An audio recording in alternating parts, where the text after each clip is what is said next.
Chika Minute! Masayang-masaya si Isa Calzado dahil semi-finalist siya sa International Emmy Awards. Ito ay sa kategoryang Best Performance by an Actress para sa role niya sa Joaquin Bordado. Makichika kay Nelson Canlas.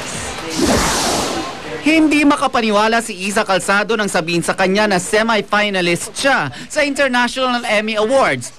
Tinanggap daw ng Emmys ang entry ng GMA Network na Joaquin Bordado sa Best Performance by an Actress category at si Isa ang pinalad na makapasok. Si Isa ang kauna-unahang Pilipina na nakapasok sa kategoryang ito. Mukhang ewan dun sa mall kasi pumapadyak ako tapos parang naiiyak ako. Hindi ko alam bakit. Talagang parang na-overwhelmed talaga ako.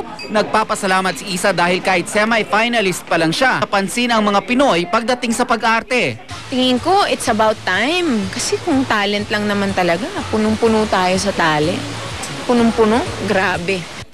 Pakiusap ni Isa, sana daw ay pagdasal na umangat ang status niya bilang nominee ng International Emmys. Bukod dito sa 2009 na ang commercial release sa USA ng The Echo, ang Hollywood version ng pelikulang Sigaw na pinagbidahan niya. Ang galing talaga ni God. Kasi 'di ba, ano na 'to dasal na lang Kaya wala akong ginawa ngayon, di magdasal lalo. Naiiyak nga ako sa tuwa.